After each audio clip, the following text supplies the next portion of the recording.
पत्नी को साबित करना पड़ेगा कि उसको मेंटेनेंस क्यों चाहिए, और अगर ये प्रूफ नहीं कर पाई तो कोर्ट उसका मेंटेनेंस बंद भी कर सकता है, जैसा कि इस केस के अंदर हुआ है। जजमेंट अभी का है 13 मई 2026 का है। इस केस के अंदर भी ट्रायल कोर्ट ने हस्बैंड को मेंटेनेंस देने के आदेश दे दिए थे, लेकिन जब ये मामला आया रिवीजन पिटीशन के थ्रू यानी कि पुनरीक्षण याचिका जब लगी तो कोर्ट ने पूछा कि मैडम आपको मेंटेनेंस क्यों चाहिए, तो वो नहीं बता सकी कि इसका रीजन क्या है, वह कितना मेंटेनेंस और उसकी जरूरत क्या क्या है, वो जरूरत अपनी नहीं बता पाई। तो यहां पे कोर्ट ने क्या कर दिया, उसका आधा मेंटेनेंस बंद कर दिया। अब ऐसा हुआ क्यों, तो देखो स्टार्टिंग से हम आपको पूरा का पूरा ये जजमेंट बता देते हैं। यहां पे पहले थोड़ा सा केस के बारे में देख लेते हैं कि केस था क्या।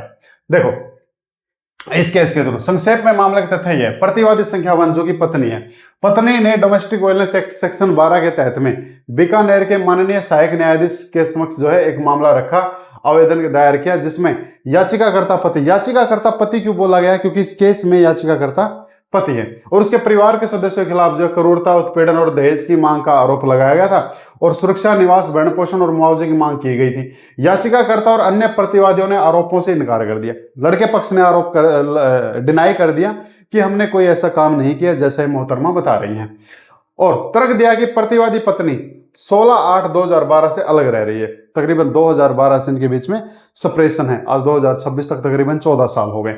और याचिकाकर्ता द्वारा दायर तलाक याचिका के जवाब में उसने झूठी कार्रवाई शुरू की है।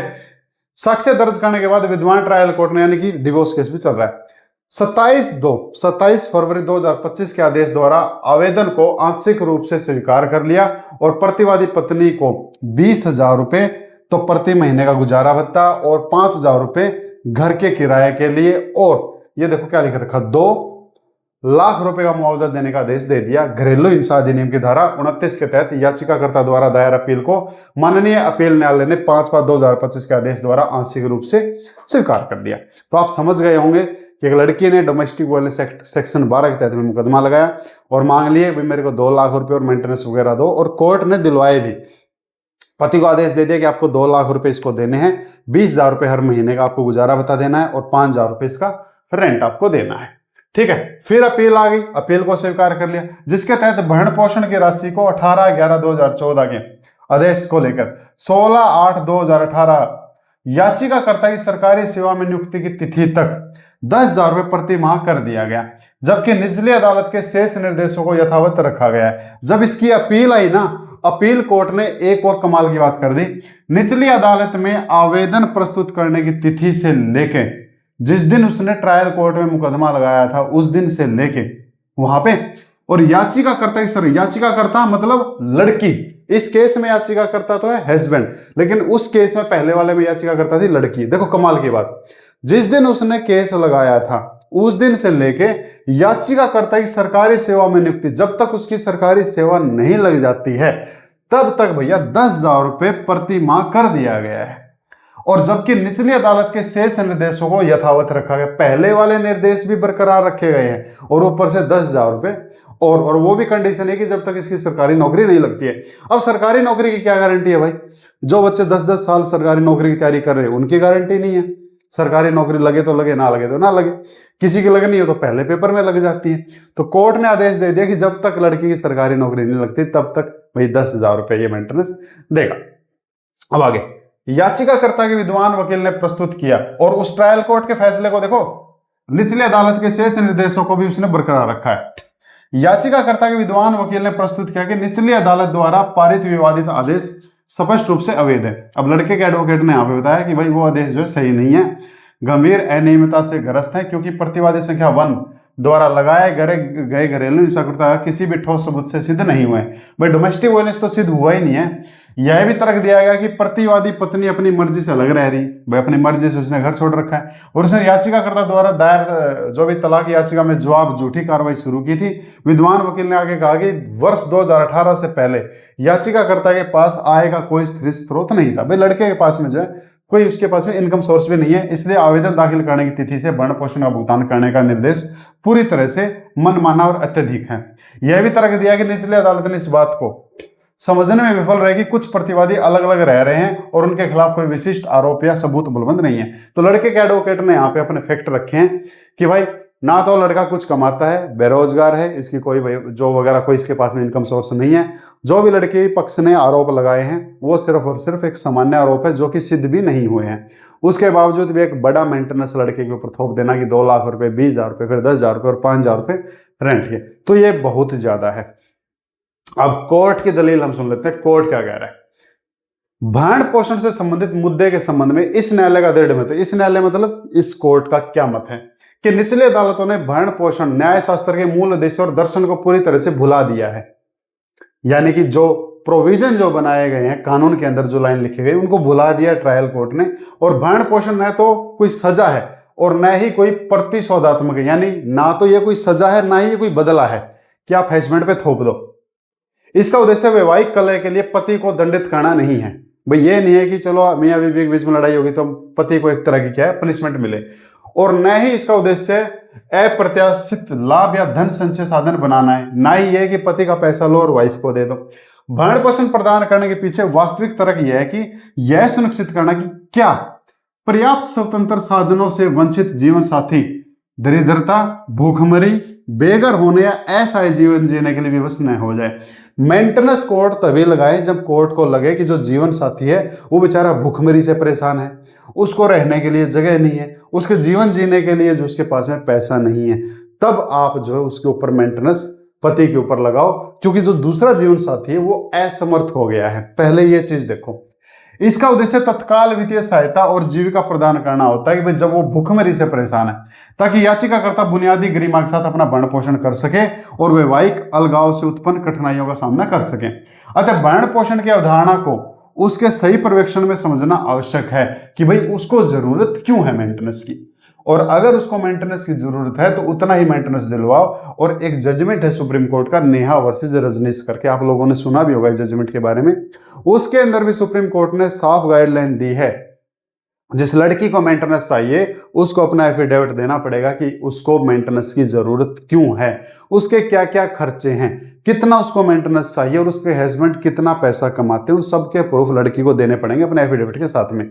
और अगर कोई लड़की अपनी जरूरत नहीं बता पाती कि उसको जरूरत मांगने को तो 5 लाख मांग लो, पर जरूरत क्यों है ये दिखाना पड़ेगा। और अगर ये वो नहीं दिखा पाते तो वहां मेंटेनेंस की हकदार लड़की नहीं होती है। ये Neha versus Rajnish supreme court की जजमेंट है। अतः जीवन निर्वाह जीविका चलाने का प्रावधान है। ऐसे प्रावधानों के पीछे विधायी मंशा यह सुनिश्चित करना है कि पति या पत्नी को भोजन, आश्रय या जीवन की मूलभूत आवश्यकताओं को प्राप्त करने के साधनों बिना बेसहारा न छोड़ दिया गया। तो मेंटेनेंस का मेन मकसद क्या है कि पत्नी को भोजन मिले, घर मिले, जीवन की मूलभूत जो आवश्यकताएं हैं वो मिले, उनको पर्याप्त साधनों के बिना बेसहारा भाई ना छोड़ दिया जाए। तो अगर कोई पत्नी को छोड़ा गया है तो उसको अब उतना मेंटेनेंस देना पड़ेगा जिसमें अपना जीवन वो जी सके। कानून ने कभी भी यह कल्पना नहीं की गई थी कि भरण पोषण की कार्रवाई धन वसूली के मुकदमे का रूप ले सकती है। भाई जिन लोगों ने भी कानून बनाया था उन्होंने शायद ये नहीं सोचा होगा कि एक टाइम पे क्या बन जाएगा, ये भरण पोषण की कार्रवाई धन वसूल के मुकदमे का रूप ले लेगा, सिर्फ और सिर्फ पैसा ऐंठने का एक केस बन जाएगा।